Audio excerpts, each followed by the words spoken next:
മാറ്റി നിർത്തുന്ന എല്ലാ മതങ്ങൾക്കും എല്ലാ പ്രത്യയശാസ്ത്രങ്ങൾക്കും ഓരോ സ്വഭാവമുണ്ട് എന്നും ഓരോ ധർമ്മപാഠങ്ങളുണ്ട് എന്നും ഓരോ ധാർമ്മികതയുണ്ട് എന്നും എന്നാൽ പരിശുദ്ധമായ ദീനുൽ ഇസ്ലാമിന്റെ ധർമ്മപാഠം വിശുദ്ധമായ ഇസ്ലാമിന്റെ ധാർമ്മികത പരിശുദ്ധമായ ദീനിന്റെ സ്വഭാവം ആദരവായ പ്രവാചകനെ പഠിപ്പിച്ചത് എല്ലാ മതങ്ങൾക്കും എല്ലാ പ്രത്യയശാസ്ത്രങ്ങൾക്കും എല്ലാ സംവിധാനങ്ങൾക്കും ഒരു സ്വഭാവമുണ്ടെങ്കിൽ അല്ലാഹുവിന്റെ റസൂൽ പറയുന്നു ഇസ്ലാമിന്റെ ധാർമ്മികത വിശുദ്ധമായ ഇസ്ലാമിന്റെ സ്വഭാവം അത് ലജ്ജയാണ് എന്ന് പറയുമ്പോ എന്റെ പ്രിയപ്പെട്ട സഹോദരങ്ങളെ ഇത് പെണ്ണുങ്ങൾക്ക് വേണ്ടി മാത്രമല്ല ഇതിൽ ലജ്ജ വെച്ചിട്ടുള്ളത്. നമ്മൾ മനസ്സിലാക്കിയതിന്റെ കുഴപ്പമാണ് ലജ്ജ എന്ന് പറയുന്നത് ഈ ഒരു പ്രവാചകന്റെ അനുയായികൾക്ക് മാത്രമുള്ളതല്ല, പെണ്ണുങ്ങൾക്ക് മാത്രമുള്ളതല്ല എന്ന് മാത്രമല്ല ലോകം മുഴുവനും മനുഷ്യരാശിക്ക് മുഴുവനും അല്ലാഹു തആല കൊടുത്തിട്ടുള്ള ഒരു സംഗതിയാണ് ലജ്ജ എന്ന് പറയുന്നത്. നമുക്കറിയുമല്ലോ ഒന്നേകാലത്തോളം വരുന്ന പുണ്യ പ്രവാചകന്മാര് ലോകത്തോട് വിളിച്ചു പറഞ്ഞത് അല്ലാഹുവിനെ ആരാധിക്കണമെന്ന് മാത്രമല്ല, പ്രവാചകങ്ങളെ മാറ്റി നിർത്തിയിട്ട് ഒന്നേകാലത്തോളം വരുന്ന പ്രവാചകന്മാർക്ക് അല്ലാഹുവിന്റെ വിശുദ്ധമായ ദീനിന്റെ പ്രബോധനത്തിൽ അല്ലാഹുവിനെ പഠിപ്പിച്ചു കൊടുക്കുന്നതിനോടൊപ്പം തന്നെ അവർക്കുള്ള ബാധ്യത പ്രവാചകന്റെ ആഗമനത്തെയും നിയോഗത്തെയും കൂടി പറയുക എന്നുള്ള ഒരു സംഗതി ഉണ്ടായിരുന്നു. അത് മാത്രമല്ല ലോകം മുഴുവൻ പ്രവാചകന്മാർക്കും അല്ലാഹുവിന്റെ റസൂൽ പറയുന്നു കഴിഞ്ഞ കാലങ്ങളിലെ പ്രവാചകന്മാരുടെ നുബുവത്തിന്റെ ഉത്തരവാദിത്വ സന്ദേശങ്ങളിൽ നിന്ന് മനസ്സിലാക്കാൻ കഴിയുന്ന ഒരു വാചകമുണ്ട്. ആ വാചകം പറഞ്ഞുകൊണ്ട് ഞാൻ ഇതിന്റെ വിഷയം ആരംഭിക്കുകയാണ്. അത് മറ്റൊന്നുമല്ല, നിനക്ക് നാണമില്ലെങ്കിൽ തോന്നുന്നതൊക്കെ ചെയ്തോ, നിനക്ക് ലജ്ജയില്ലെങ്കിൽ നിനക്ക് തോന്നുന്നതൊക്കെ ചെയ്തോ. എന്റെ പ്രിയപ്പെട്ടവരെ, മുൻകാല പ്രവാചകന്മാര് മുഴുവനും ലോകത്തിന് കൊടുത്ത മുൻകാല പ്രവാചകന്മാരുടെ പ്രഭാഷണത്തിന്റെ ശകലമാണ്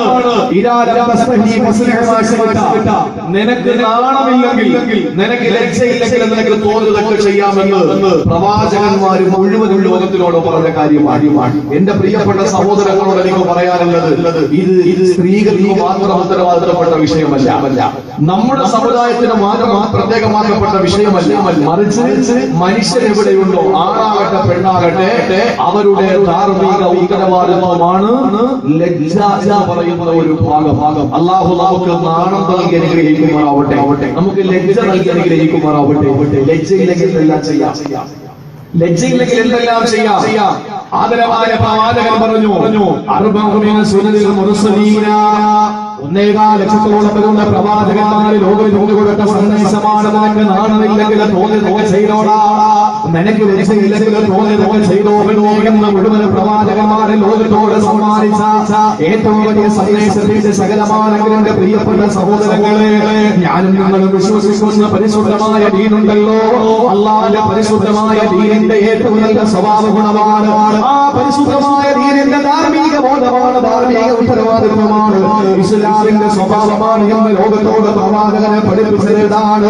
അതിനെ ചെയ്യാനെങ്കിൽ എന്റെ ഉമ്മത്തെ, എന്റെ സമുദായമേ, എന്റെ പ്രിയപ്പെട്ടവരെ, അല്ലാഹുവിന്റെ റസൂൽ പറയുകയാണ്, ഇത് പ്രവാചകന്മാരെ പ്രബോധനം ചെയ്തത് മാത്രമല്ല, അല്ലാഹുവിന്റെ റസൂൽ പറയുന്ന അർബഅമിന സുനനിൽ മുർസലീൻ, നാല് കാര്യങ്ങൾ മുഴുവൻ പ്രവാചകന്മാരുടെ സുന്നത്തിൽപ്പെട്ടതാണ്.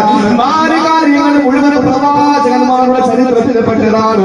നാല് കാര്യങ്ങൾ മുഴുവൻ പ്രവാചകന്മാരുടെ ജീവിതത്തിന്റെ ഭാഗമാണ്. ഏതാണ്ട് കാര്യങ്ങൾ അറിയുമോ? ഈ നാല് കാര്യങ്ങൾ ചെയ്യാത്ത പ്രവാചകന്മാരില്ല. ഏതൊക്കെയാണ് നാല് കാര്യങ്ങൾ അറിയോ? മൂന്നാമത്തത് സിവാക്ക്, നാലാമത്തത് ഹയാ. പ്രിയപ്പെട്ട സഹോദരങ്ങളെ, വിശദീകരിക്കാൻ നമുക്ക് സമയമില്ല.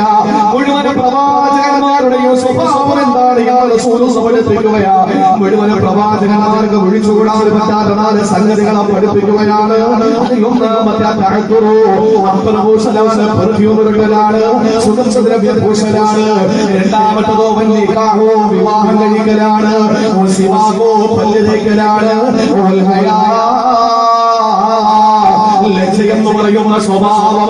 ഈ 4 കാര്യങ്ങൾ മുഴുവൻ പ്രവാചകന്മാരുടെയും ഗുണത്തിൽപ്പെട്ടതാണ് എന്ന്.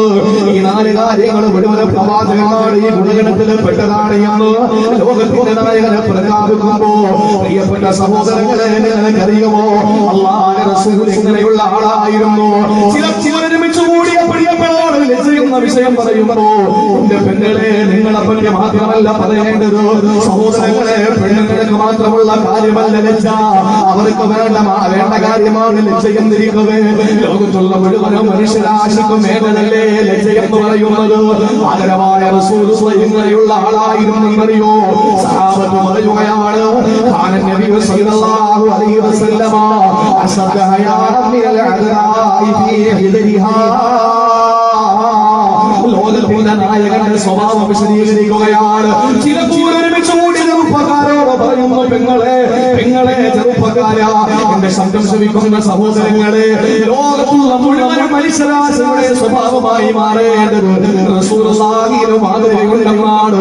നബിതങ്ങൾ എങ്ങനെയായിരുന്നു എന്ന് സഹാബത്ത് പറയുകയാണ്.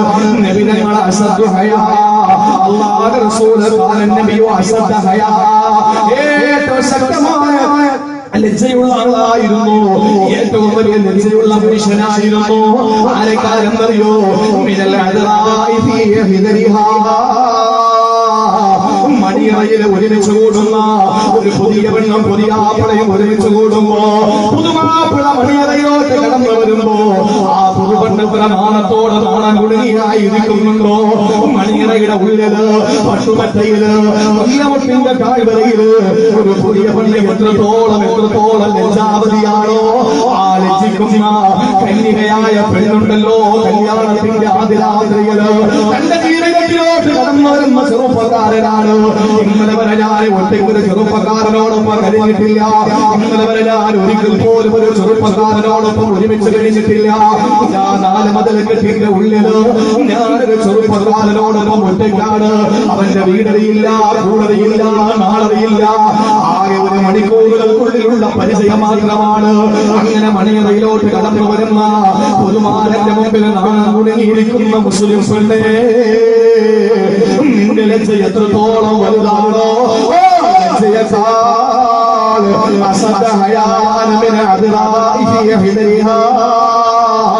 മണിയറയിലെ കന്യകയേക്കാ അല്ലാഹുവിന്റെ റസൂൽ ലജ്ജയുള്ള ആളായിരുന്നുവെന്ന് ലോകത്തിന്റെ പ്രവാചകനെ പറ്റി സഹാബത്ത് വിവരിക്കുമ്പോ പ്രിയപ്പെട്ടവരെ, മനുഷ്യർക്ക് മാത്രമല്ല അല്ലാഹുവിന്റെ മാലാഖമാർക്ക് പോലും ഉണ്ടായിരുന്ന സ്വഭാവമാണ് ലജ്ജ.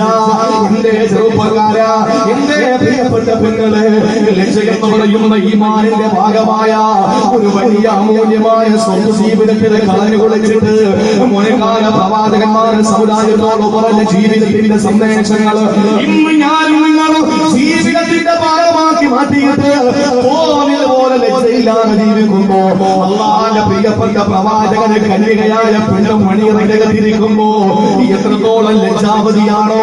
അതിനേക്കാൾ കഠിനമായ ലജ്ജയുള്ള ആളായിരുന്നു മഹാന്മാരായ സഹാബത്ത് വിവരിക്കുമ്പോ നമുക്ക് മനസ്സിലാക്കാൻ ലജ്ജ എന്താണെന്ന് നമുക്ക് മനസ്സിലാക്കാം. അല്ലാഹു നമുക്ക് മനസ്സിലാക്കാനുള്ള തൗഫീഖ് നൽകി അനുഗ്രഹിക്കുമാറാവട്ടെ.